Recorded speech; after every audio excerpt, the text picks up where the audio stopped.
వచ్చిన వారందరూ మోకరించండి, ప్రార్థన చేసుకుందాం. మహాపరిశుద్ధుడా, కృపగల దయగల ప్రేమగల తండ్రి, నీకే స్తుతులు స్తోత్రం. నాయన సర్వోన్నతుడైన బాబు నీకు వందనాలు. పరిశుద్ధాత్ముడానికి స్తోత్రాలు. ఆశ్చర్యకరుడైన బాబు నీకు వందనాలయ్యా. గడిచిన వారం నుండి వారం అంత వరకు మమ్మల్ని ఎంతగానో నాయన కాచి కాపాడి అయా మీ సజీవమైన రెక్కల చాటున భద్రపరిచి అయా మీ ఆత్మతో మమ్మల్ని నడిపించిన దేవుడు. అయా అయా మా శ్రమలు, మా కష్టాలు, మా ఇరుకులు, మా ఇబ్బందులు, అయా అన్ని విషయాలు మీరు తోడుండి అయా ఈరోజు ఈ సమయాన్ని మాకు ఇచ్చిన దేవాన్ని స్తోత్ర తండ్రి. అయా ఒక్క దినమున మందిరంలో కొడితే 1000 దినాల ఆశీర్వాదం అన్న ప్రభా. అయా అందరము నీ సన్నిధిలో నైనా హృదయపూర్వకంగా నీ సన్నిధిలో ప్రార్థించి కృప దయచే. నేను అయా నువ్వు మాట్లాడుచున్నావయ్యా. ఎవరు ఇరిగి నలిగిన హృదయంతో నా సన్నిధిలో ప్రార్థన చేస్తారో వాళ్ళ మనవలు నేను ఆలకిస్తానన్న దేవుడు. నేను అయా మా హృదయాలను నీడ కుమ్మరించినట్లు నీ సన్నిధిలో కుమ్మరించి ప్రార్థించి నీ సన్నిధిలోనైనా నేను ఆరాధించి మహింపరిచి కృప మాకు దయచేయండి. అయ్యా వచ్చిన ప్రతి బిడ్డని దర్శించండి. ప్రతి ఒక్కరిపైన నీ ఆత్మను కుమ్మరించి ప్రతి ఒక్కరి జీవితంలో గొప్ప మేలులు ఆశీర్వాదాలు దయచేసి తోడుండి నడిపించమని యేసుబిడ్డ ప్రార్థిస్తూ అడుగుడుకున్నాం పరమ తండ్రి, ఆమేన్. సర్వయుగములలో సజీవుడవు, సరిపోచగలనా నీ సామర్థ్యమును, కొనియాడతగినది నీ దివ్య తేజం.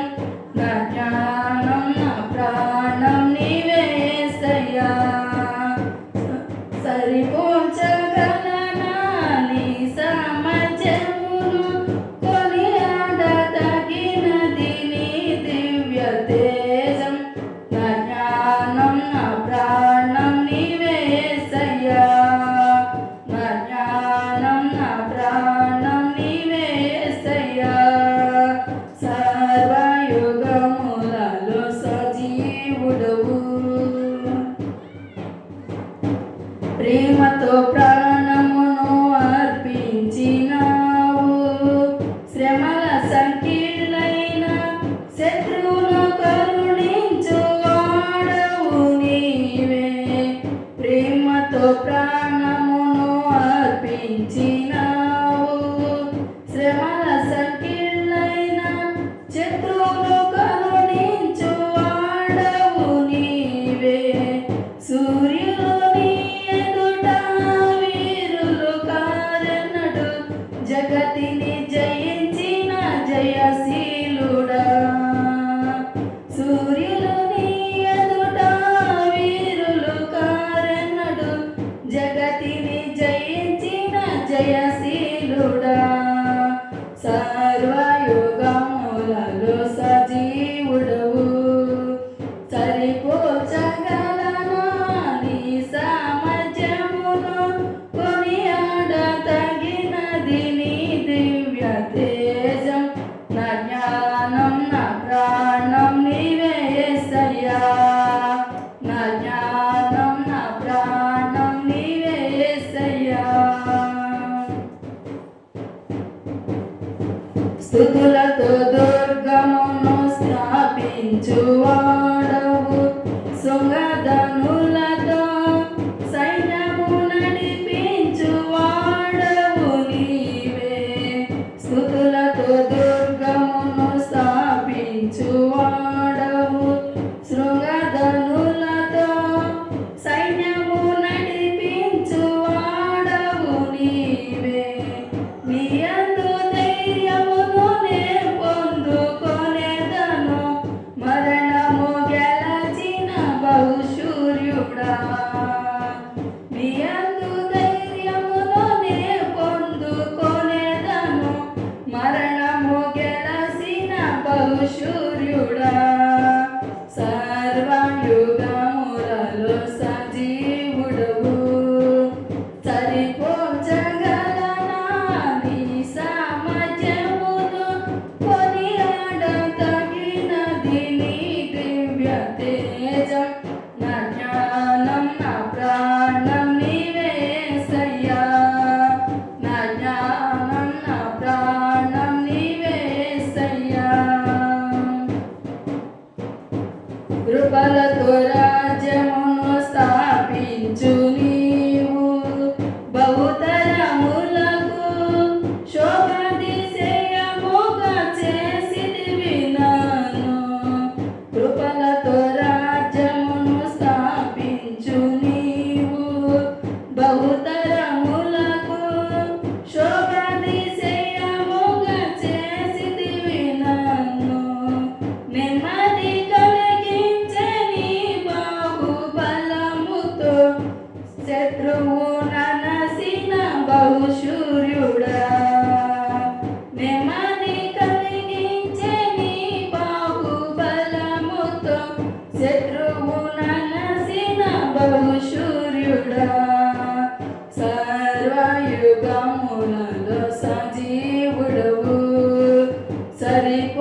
సమాజమును కొనియాడతగినది నీ దివ్య తేజం.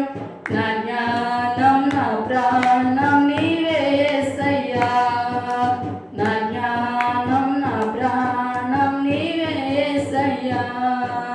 సర్వయుగములలో సజీవుడవు. దేవుని స్తోత్రం. ఆలోచనకర్త అయిన భవని స్తోత్రాలు అయ్యా. నిన్న నేడు ఒకే రీతికున్న దేవుడు ప్రభు. అయ్యా ఈ రోజు మేము ఈ స్థితిలో ఉన్నామంటే అది ఉన్నాం ప్రభు. అయ్యా దేనికైనా సమయం ఉంటుంది ప్రభు. అయ్యా ఒక నిబంధన ఉంటుంది ప్రభు. ఒక టైం అంటూ ఉంటుంది ప్రభు. ఈ సన్నిధానానికి టైం లేదు ప్రభు. సమయాన్ని ఇలాగా నాయన వ్యక్తపరచుకుంటున్నాం ప్రభు. అయ్యా దయతో మమ్మల్ని క్షమించండి ప్రభు. అయ్యా పరిశుద్ధుడా నీకు వందనాలయ్యా. నువ్వు మాట్లాడుచున్నావు తండ్రి. అయ్యా వందనాలయ్యా. అయ్యా కనికరించిన అయ్యా మా క్రియలు మా పొరపాట్లు మేము సరి చేసుకుంటాం. ఈ వారం అంతా నాయన మా పరిపాట్లో మాకు ఆరోగ్యాలు అయ్యా మాకు ఎంతగానో తోడు. మేము సంతోషించలేకపోతున్నాం తండ్రి. ఇంకా ఏదో ఏదో అనారోగ్యం వచ్చింది. ఇక ఏదో అని మా మనసులో ఏదో వెళుతున్నాయి. దయచేయి పరిశుద్ధుడా నీకు వందనాలయ్యా. అయ్యా నువ్వు మాట్లాడుచున్నావయ్యా. నేను నా మందిరంలో కూర్చొని ఉండుతున్నాను. ఏ సమయానికి ఎవరు వస్తున్నారో నేను చూస్తున్నానన్నావు తండ్రి. ఎవరికి తగ్గ జీతం మనకి ఇస్తానన్నావు ప్రభు. అయ్యా కనికరించిన ఆయన దయ చూపించయ్యా. మా బిడ్డలు చేసిన పొరపాట్లు మా పొరపాట్లు క్షమించయ్యా. మేము నాయన బిడ్డలు నడవలసిన మార్గం మేము నడపలేకపోతున్నామేమో తండ్రి. మా మాటల వల్ల బిడ్డలు నడవలేకపోతున్నారేమో. ఇంకా మాలో అవధేతలు ఉన్నాయేమో. మమ్మల్ని క్షమించి గొప్ప దేవుడానికి క్రమం కలిగి జీవించే కృప మాకు దయచేయండి అయ్యా. దేనికైనా క్రమం పాటిస్తామయ్యా. నీ సన్నిధికి రావడానికి క్రమం పాటించలేకపోతున్నాం తండ్రి. మాట చూప ఎంతగానో చెప్పటం కానీ నీ పనిలో మేము చేయలేకపోతున్నాం తండ్రి. అయ్యా దయతో క్షమించిన ఆయన అయ్యా మరొక తరుణంలో ఆయన సమయం చూపిన నీ సన్నిధిలో గడిపే కృప దయచేయండి అయ్యా. హృదయపూర్వకంగా నీ సన్నిధిలో ఆరాధించే కృప దయచేయండి అయ్యా. పరిశుద్ధుడా సహాయం చేయండి. ఆత్మ స్వరూపైన మా తండ్రి మాకు ఒక సమయం దయచేయండి. గొప్ప దేవుడా నీకు వందనాలు. కనికరించిన ఆయన దయ చూపించాయి ఆదరించిన ప్రార్థన చేయండి. ఈ తలంపులో ఆకాశంలో ఎక్కడ పడిపోయామో తండ్రి అయ్యా మా పొరపాటు అయ్యా మా ప్రాధాన్యం ఆయన మా ఉదయాలు క్షమించి అయ్యా మీ సన్నిధిలో సమస్తం సరిచేసుకునే కృప దయచేయండి అయ్యా. నీ సన్నిధిలో సమస్తం జరిగింది అయ్యా. నీ శ్రేష్టమైన మాటలు మాకు అనుగ్రహించి ఆత్మీయంగా నీ బిడ్డలు మమ్మల్ని బలపరచమని స్థలమంతని మహిమ శాఖనివ్వమని బలహీనుడు నన్ను కూడా మీ సిలువ శాఖను మరుగుపరిచి నీ కొరకు మాకు తోడుకొంచమని యేసయ్య నామములో ప్రార్థిస్తున్నాం మా పరమ తండ్రి. ఆమేన్ ఆమేన్. దేవునికి స్తోత్రాలు. హల్లెలూయా. మంచిది. దేవుని మహాకృపను బట్టి ఇంతవరకు ప్రభు మనకి ఎంతగానో తోడుండి సహాయం చేశారు. మరి దేవుని కృప మనకు అనుగ్రహించబడింది కాబట్టి చాలా సంతోషం. మరి ఈరోజు మరి శ్రేష్టమైన మంచి రోజు కాబట్టి ఈరోజు పరిశుద్ధమైన రోజు, ప్రభుని మహింపరిచి ఆయన ఆరాధించే ఒక రోజు కాబట్టి మనల్ని దినమెల్లా ప్రభు వారు ఎంతగానో కాల్చి కాపాడి తోడుండి సహాయం చేశారు.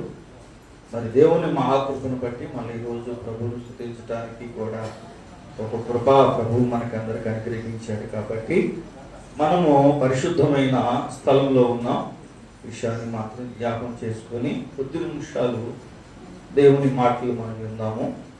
ఆదికాండము తీసుకోండి. ఆదికాండము 24వ అధ్యాయము తీసుకోండి. ఆదికాండము 24వ అధ్యాయము తీసుకుందాం. అందరూ తీసుకోండి. 24వ అధ్యాయము మొట్టమొదటి నుండి వాక్యాన్ని చూద్దాం. అబ్రహాము బహుకాలము గడిచిన వృద్ధుడై ఉండును, అన్ని విషయములోను యెహోవా అబ్రహామును ఆశీర్వదించును. చెప్పండి ఈ విషయాన్ని 10 నిమిషాలు ఆలోచన చేద్దాము. ఇక్కడ మనం చూసినప్పుడు అన్ని విషయముల్లోనూ యెహోవా అబ్రహామును ఆశీర్వదించును రాయబడి. ఒక విషయంలో కాదు, ఒక విషయంలో కాకుండా అతను చేసిన ప్రతి ప్రయత్నంలో లేదా అతను చేసిన ప్రతి పని విషయంలోనూ అబ్రాహాము గారికి ఎవరు తోడున్నారట? దేవుడు అతనికి తోడింది. అన్ని విషయంలో అతనిని ఆశీర్వదించును అని రాయబడింది. గర్భఫలం విషయంలో కానీ, భూఫలాల విషయంలో కానీ, పశువుల మంద విషయంలో కానీ, యావదే వారికి కలిగిన సంపద విషయంలో కానీ, అన్ని విషయాల్లో ఏది కూడా తక్కువ లేకుండా ఫలానా విషయంలో మేలు కలిగింది, ఫలానా విషయంలో మేలు కలగలేదు అన్న మాట రాకుండా అన్ని విషయంలో అక్కడ వాక్యము స్పష్టంగా అబ్రాహాము గురించి వాక్యం సాక్ష్యం ఇచ్చింది. అన్ని విషయంలో దేవుడు అతన్ని ఆశీర్వదించాడు. చాలాసార్లు మనం కూడా దేవుని చేత ఆశీర్వదించబడాలని ఉద్దేశం కలిగి ఉంటాం. కుటుంబం ఆశీర్వదించబడాలని, బిడ్డలు ఆశీర్వదించబడాలని, అయితే మనం చేసే ప్రతి ప్రయత్నంలో దేవుడు తోడుండాలని, అన్ని రకాలుగా అభివృద్ధి మన కుటుంబానికి అయితే మన జీవితంలో ఉండాలని మనం కూడా ఆలోచన చేస్తాం. అభివృద్ధి లేకుండా ఎవరు ఉండలేరు. దేవుని ఆశీర్వాదము కోరుకోకుండా ఎవరు ఉండరు. అందరికీ ఆశీర్వాదం కావాలి, అభివృద్ధి కావాలి. మరి అభివృద్ధి ఎలాగ రావాలి మన కుటుంబంలోకి? ఈ అభివృద్ధి మన కుటుంబానికి ఎలాగ రావాలి? చూడండి, కీర్తనల గ్రంథము 128వ కీర్తన, 128వ కీర్తన మొట్టమొదటిలో ఒక మాట చూద్దాం. చూడండి, యెహోవా యందు భయభక్తులు కలిగి ఆయన త్రోవల యందు నడిచేవారందరూ ధన్యులు. నిశ్చయముగా నీ చేతులు కష్టార్జితము అనుభవించుదువు. దేవునికి స్తోత్రము. నీ చేతులు కష్టార్జితం అనుభవించాలి. నీ చేతుల కష్టార్జితం నీ ఇంటికి రావాలి. నీ చేతుల కష్టార్జితము నీవు, నీ భార్య, నీ పిల్లలు, నీ కుటుంబము అనుభవించాలి. అదే కదా ప్రభు కోరుకునేది. నీ కష్టార్జితము నీవు, నీ భార్య, పిల్లలు అనుభవించాలి. ఆ కష్టార్జితాన్ని చూసి వారు తృప్తి పొందాలి. మరి నీ కష్టార్జితం నీ ఇంటికి రాపోవటం కారణం ఏమిటి?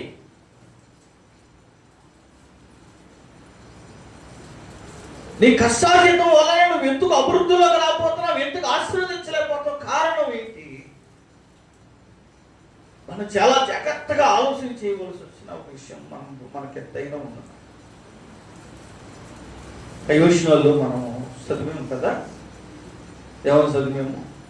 యెహోవా యందు భయభక్తులు కలిగి ఆయన త్రోవల యందు. మొదట మనకి ఏముండాలట? భయం ఉండాలి.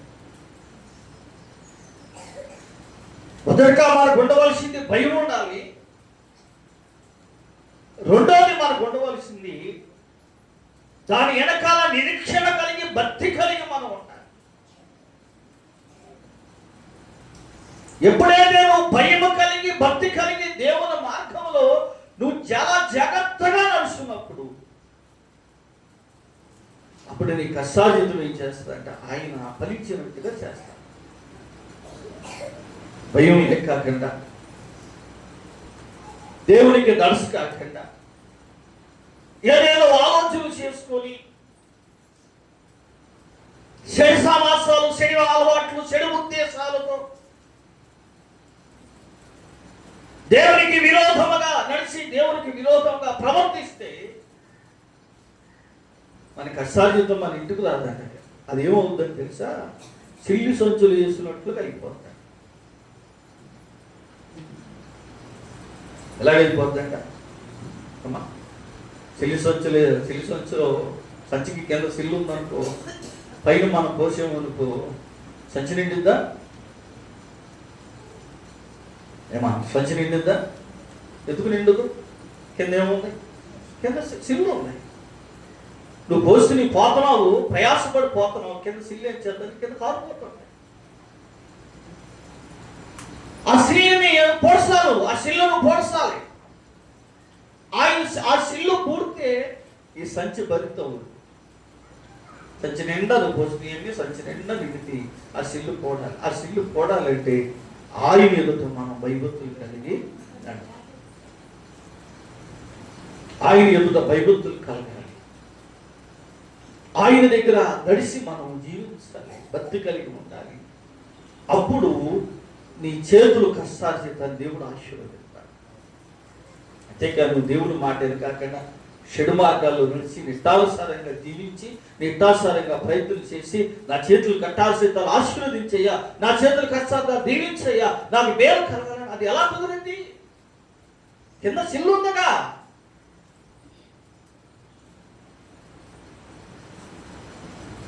ప్రతి ఒక్క దేవుని బిడ్డలో చాలా జాగ్రత్తగా ఆలోచించుకోవాల్సి వచ్చిన ఒక విషయం ఉంది.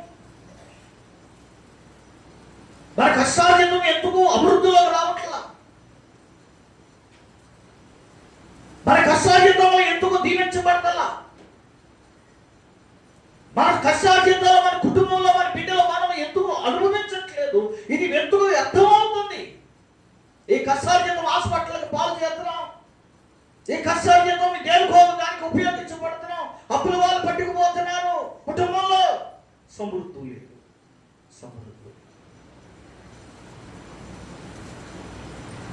కొన్ని విషయాల్లో మన ఔదేతలను బట్టి మన కుటుంబానికి మేలు కలగకపోవటం కారణం, కానీ దేవుడు మాత్రము ఆదికాండం 17వ అధ్యాయము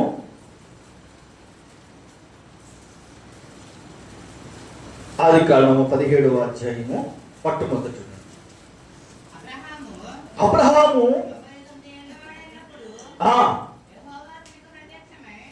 యెహోవా అతనికి ప్రత్యక్షమై నా సన్నిధిలో నడుచుచు నిందారహితుడవై ఉండుము, నీకును నాకును మధ్యన ఈ నిబంధనను నియమించి నిన్ను అత్యధికముగా నిన్ను అభివృద్ధి చేసి దేవునికి స్తోత్రము. చదివిన వాళ్ళు ఎలాగే అనుకుంటారు? టుపాక్ బార్లాగా నొక్కించు చదివేవారు. నేను కూడా నొక్కించేట వాక్యం తొరమాల. చదివే వాళ్ళు వాక్యం తొరమాల. తరుగుతున్నప్పుడు నేను తరుగుకుంటే వెళ్తాను. అక్కడ అబ్రాహాముతో దేవుడు మాట్లాడుతున్నాడు. అబ్రాహాం గారితో మాట్లాడుతూ ఆయన ప్రత్యక్షమై నేను సర్వశక్తి కలిగిన నా సన్నిధానంలో నువ్వు ఎలా నడుచుకోవాలి? నిందారహితుడిగా నువ్వు నడుచుకున్నప్పుడు ఇదిగో నా నిబంధన నీ మధ్యన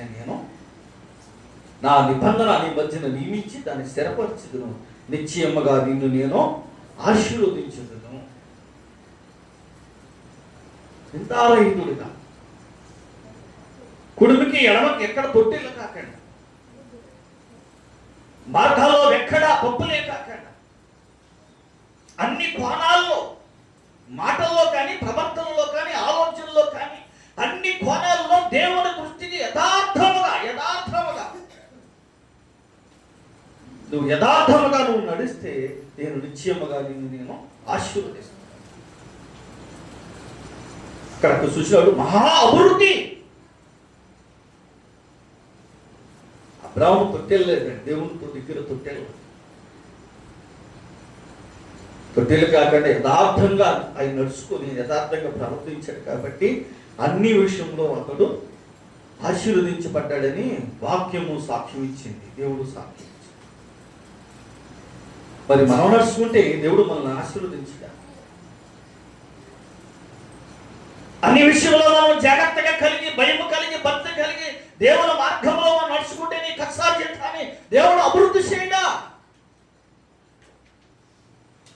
ఆయన అభివృద్ధి చేయగలిగిన సమశక్తి కలిగిన దేవుడు కదా ఆయన. ఆయన మేలు చేసే దేవుడే కానీ కీడు చేసే దేవుడు కాదు కదా. ఎందుకు నువ్వు దీవించలేకపోవడం కారణం? ఎందుకు నీ కష్టార్జితాన్ని అనుభవించుకోలేకపోవడం కారణం?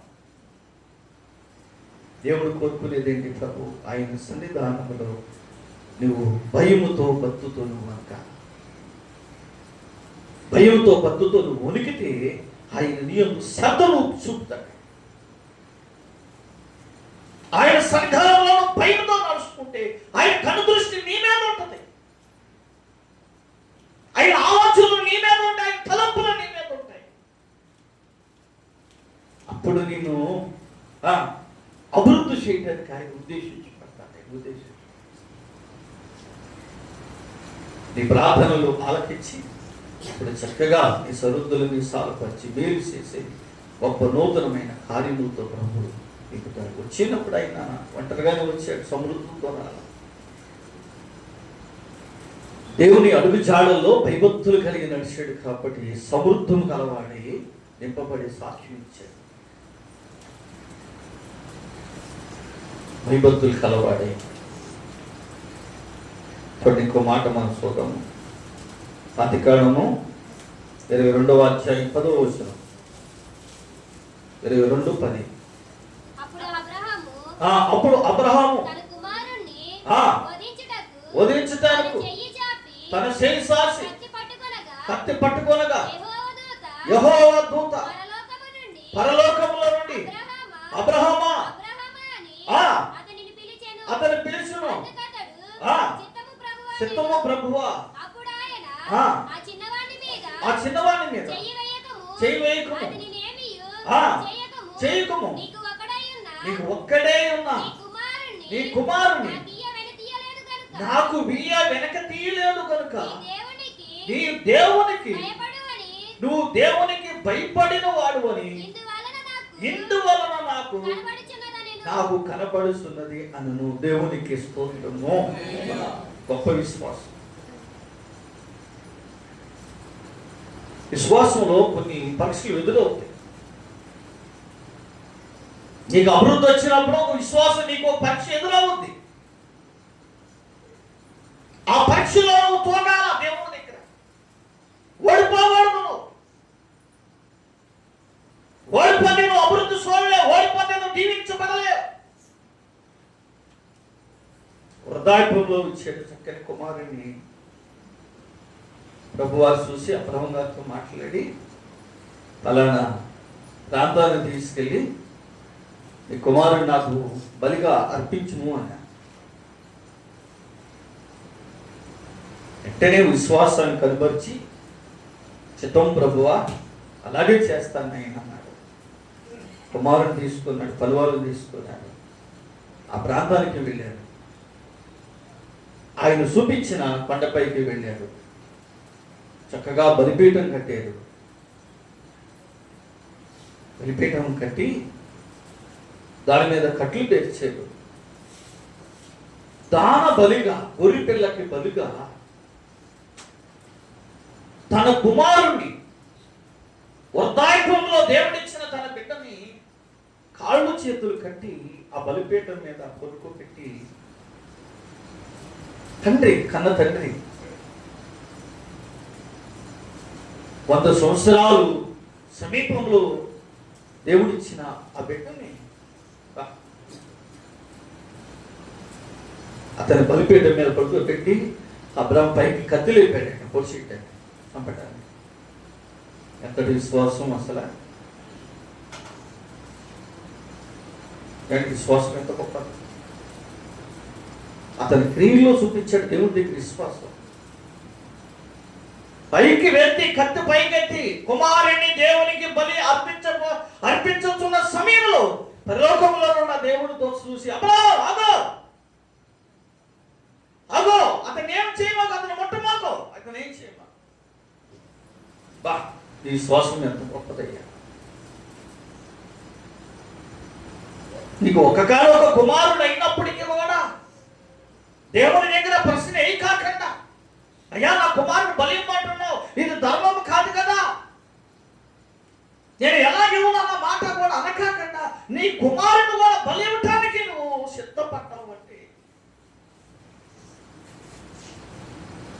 నీ విశ్వాసము ఎంత గొప్పది పరీక్షించానని చెప్పి అబ్రాహాము ఒక విశ్వాసాన్ని దేవుడు చూసి ఆశ్చర్యమయ్యాడు. అంటే అబ్రాహాము క్రియలలో కూడా విశ్వాసాన్ని చూపించాడు. ఆశీర్వదించబడటమే కాదు, కానీ తనకు వచ్చిన క్రియలో, తనకు వచ్చిన శ్రమలో, తనకు వచ్చిన శోధనలో అబ్రాహాము ఎక్కడ ఓడిపోలా, ఎక్కడ కావాల్సలేదు. అబ్రాహాము దేవుని వైపు చూశాడు, అందుకే అన్ని కోణాలలో ఆశీర్వదించాడు. అదే విషయంలో మనకి ఎదురైంది అనుకోండి, ఏమంటాం, గుడ్లు కొట్టేసుకోము. నా కొడుకుని అడిగాడు దేవుడు బలిర్పణగా, యువగా ఇచ్చినట్టుకు ఇచ్చి మోసం చేశాడు. మందిరం లేదు, ఏమీ లేదు, దేవుడు లేడు, ఏమీ లేదు, ప్రార్థన లేదు, ఏమీ లేదు. ఈ రోజు మొదలు కానీ అన్నీ కూడా మానేసేద్దాం అని చెప్పేసి దేవుడి మాటని విడిచిపెట్టేసి మనం ఏం చేస్తామంటే సొంత ప్రయత్నాలు చేస్తాం. అందుకే మనం దేవుని దృష్టిలో నమ్మకస్తులుగా లేకపోవడం కాదు. అందుకే ఆశీర్వదించబడడం కారణం నీ సొంత ప్రయత్నాలు, సొంత ఆలోచనలతోనే దేవుని ఒక ఆశీర్వాదాన్ని నీ కుటుంబంలో చూడలేకపోవడం కారణం. అబ్రాహాము దేవునికి భయపడ్డాడు, దేవుని దగ్గర విధేయతగా నడుచుకున్నాడు కాబట్టి అన్ని కోణాల్లో ఆశీర్వదించబడ్డాడు. అందుకే 128వ కీర్తనలో యెహోవా యందు భయభక్తులు కలిగి ఆయన త్రోవల యందు నడుచుకున్న వారు ధన్యులు. అప్పుడు నిశ్చయముగా నీ చేతులు కష్టార్జితను అనుభవిస్తావు, నువ్వు ధన్యుడు, నీకు మేలు కలుగును. అప్పుడు నీ లోగట ఫలించే ద్రాక్ష వల్ల లేకుండా నీ పిల్లలని భోజన బల్ల చుట్టూ ఒలివ మొక్కల వలె ఆశీర్వదించబడిన వారుగానే ఉంటారు. నీ భార్య ఫలించే ద్రాక్ష వల్ల అభివృద్ధితో నీ ఇంటికి ఉంటుంది. నీ బిడ్డలో ఒలివ మొక్కల వలె దేవుడు చేస్తాడు. ఎందుకంటే నీవు దేవునిలో భయభక్తులు కలిగి భయముతో నీ కుటుంబం దేవునిలో కట్టబడినప్పుడు నీ కుటుంబం అంతా ఆశీర్వదికంగా దేవుడు చేస్తాడు. సమృద్ధంతో నా ప్రభు నీ కుటుంబాన్ని నింపి సమృద్ధమైన దేవుని ఆశీర్వాదకరంగా అనుగ్రహిస్తాడు. ఆ 128వ కీర్తనలో ఎంత శ్రేష్టమైన ఆ మాటలు దేవుడు అనుగ్రహించాడు. ఆ మాట చదివినప్పుడు నేను చాలా సంతోషం పడతాను. మనం భయంతో ఉంటేనే కదా దేవుడు మన పట్ల శ్రద్ధ చూపేది, మనం జాగ్రత్తగా ఉంటేనే కదా దేవుడు మనల్ని ఆశీర్వదించేది. అన్ని విషయంలో మనము దేవునికి భయపడితే మన భార్య పిల్లల కుటుంబము జీవిస్తూ చక్కగా ఏది పొదువు, తినడానికి పొదువు, కట్టుకోవడానికి పొదువు, చక్కగా అన్ని విషయాల్లో నీ కుటుంబం ఎలా ఉంటుందంటే అభివృద్ధిలోనికి వస్తుంది. కారణము మనము నడిసే మార్గమని బట్టి దేవుడు ఆశీర్వదించాడు. అబ్రాహాము అన్ని విషయాలు భయం కలిగి దీవించాడు కాబట్టి కుటుంబం ఆశీర్వదించబట్టి దీవించబడ్డాడు. అలాగే నీవు కూడా నీ విషయంలో కూడా, నీ ఎత్తుగాటంలో కూడా దేవునికి అన్ని విషయంలో భయపడి జాగ్రత్తగా కలిగి ఆయన మార్గంలో నువ్వు నడుచుకుంటే నీ కుటుంబాన్ని వర్ధిల్లుతుంది, నీ బిడ్డలు వర్ధిల్లుతారు, నీ అవసరాలు తీర్తే సమృద్ధమైన కృపతో నా ప్రభువు నీ కుటుంబాన్ని నేను ఆశీర్వదిస్తాను. ప్రార్థన చేసుకుందాం. అందరూ తలలో వచ్చండి. చిన్న మాటలు దేవుడు దీవించి ఆశీర్వదించను కాక అందరూ తలలో వచ్చండి. ఈ సమయంలో చిన్న ప్రార్థన చేద్దాం. అందరూ తల్లిలో చిన్న ప్రార్థన చేద్దాం. అయ్యా, అబ్రాహ్మణు గారిని అన్ని విషయములను ఆశీర్వదించిన దేవుడు కాదు నాయన. ప్రభువా, నన్ను ఎందుకు ఆశీర్వదించలేకపోతున్నా? నాలో ఏ లోటు ఉంది నాయన? నాలో ఏ పొరపాట్లు ఉంది ప్రభు? నీకు విరోధముగా నేను జీవిస్తున్నాను, విరోధముగా నేను ప్రవర్తిస్తున్నానేమో అయ్యా. అందుకే నా కుటుంబంలో అభివృద్ధి లేదేమో, అందుకే నా కుటుంబంలో ఆశీర్వాదం లేదేమో. యెహోవాయందు భయభక్తులు కలవాడు నిశ్చయముగా నీ చేతులు కసాగిగా అనుభవించుతాడు. ధన్యుడు, నీకు మేలు కలిగి ఉంటాను. ఆశీర్వదించింది ఆయన.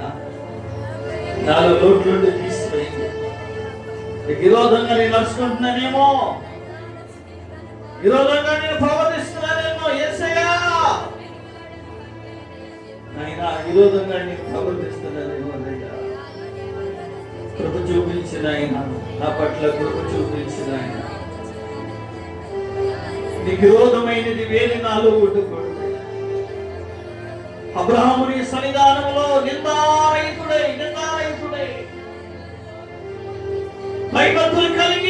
భయభక్తులు కలిగి నీ మార్గంలో నడుచుకుంటూ వలన ఆయన చేతులు కష్టాగీతాన్ని ఆశీర్వదించారని వాక్యం చదివించారు. నా చేతులు కష్టాగీతం నా బిడ్డలు తినాలయ్యా. నా చేతులు కష్టాగీతం నా కుటుంబం అనుభవించాలయ్యా. నా చేతులు కష్టాగీతం అప్పులకి, నా చేతులు కష్టాగీతాన్ని హాస్పిటల్కి, నా చేతులు కష్టాగీతం రోగాలకు అయిపోతుంది. నా చెడు పనుల వల్లనేమో, నాలో నా క్రమం లేక నేను జీవించడం వల్లనేమో. ఎప్పుడైతే నువ్వు భయభక్తులు కలిగి నువ్వు జీవిస్తావో, నీ భార్య ఫలించే ద్రాక్ష వల్లలాగా నీ పిల్లలు ఒలివ మొక్కలుగా ఉంటారు. అలాంటి కృప నా కుటుంబానికి నాకు ఉండేది. అబ్రాహ్మణుని మాటలు విన్నారని ఒక కుమారుడు వధించడానికి కూడా వెనకాలు లేదు. అడుగు, నా దేవుణ్ణి అడుగు, నా ప్రభుని వెతుకో, నా దేవుణ్ణి ప్రార్థించు, నా ప్రభును అడుగు. వేరు కలిగింది నా దేవుడు నేను ఆశీర్వదిస్తాడు. సమృద్ధమైన కృపతో నింపుతాడు, సమృద్ధమైన దీవులతో నింపుతాడు, సమృద్ధమైన వేళ్లతో నింపుతాడు. నా తండ్రిని విడిచిపెట్టేవాడు. కృపాధిగ్రహించిన బిడ్డలో అనుగ్రహించిన ప్రభువు ప్రార్థన చేసుకుందాం. కృప కలిగిన తండ్రి, దైవమైన పరిశుద్ధుడైన మా తండ్రి, నీకు వందనాలయ్యా. ఇంతవరకు నీ మహాకృపను బట్టి మాతో మీరు మాట్లాడి మమ్మల్ని బలపరిచడం, ఈ మాటలు నీ బిడ్డల హృదయాలు ముద్రించబడాలి, వారి కుటుంబాల్లో మేలు కలగాలి.